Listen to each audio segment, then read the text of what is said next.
பிரதமர் நரேந்திர மோடி அவர்களை சந்தித்த பிறகு நேற்று முதல்வர் ஸ்டாலின் ஐயா ஒரு ப்ரெஸ் மீட் ஒன்று அட்டன் பண்ணியிருந்தாங்க. அந்த ப்ரெஸ் மீட்டில் ஆங்கில செய்தி சேனல்களில் இருந்தும் பத்திரிகையாளர்கள் வந்திருக்காங்க. அதனால் ஸ்டாலின் ஐயா தமிழில் பேசி முடித்த உடனே ஆங்கில பத்திரிகையாளர்கள் இங்கிலீஷில் பேசுங்க, நீங்கள் சொன்னதை இங்கிலீஷில் சொல்லுங்கள் அப்படின்னு சொன்னாங்க. அதுக்கப்புறமா அங்கே என்ன நடந்தது அப்படிங்கிறத இந்த வீடியோவில் பார்த்துட்டு வாங்க. மரியாதை சந்திப்பது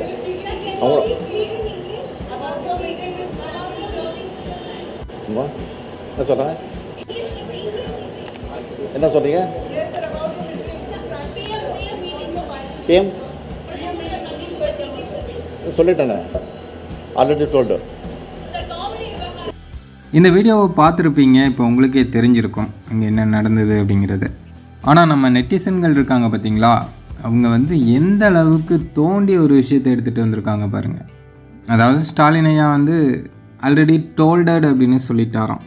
அதனால் சத்யராஜ் பெரியார் படத்தில் நடித்த ஒரு காட்சியை எடுத்துகிட்டு காமிக்கிறாங்க. அதாவது டோல்டட் அப்படிங்கிற வார்த்தை எங்கேருந்து உருவாச்சு அப்படிங்கிறத சொல்கிறாங்க.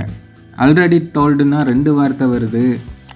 அச்சு அடிக்கிறதுக்கு ஒரு வார்த்தைக்கு நம்ம எச்சா காசு கொடுக்கணும், அதுக்கு டோல்டட் அப்படின்னு போட்டுடலாம்ல அப்படின்னு பெரியாராக நடித்த சத்யராஜ் கேட்கும்போது பக்கத்தில் இருந்தவர் டோல்டட் அப்படின்னு ஆங்கிலத்தில் ஒரு வார்த்தையே கிடையாதுயா அப்படிங்கிறாரு.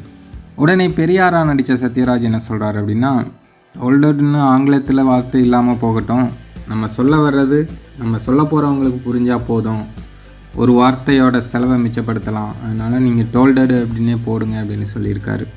அங்கேருந்து தான் இந்த டோல்டட் அப்படிங்கிற வார்த்தை உருவாயிருக்கு அப்படின்னு நெட்டிசன்கள்லாம் இப்போது சோசியல் மீடியாக்களில் வீடியோ வெளியிட்டுருக்காங்க.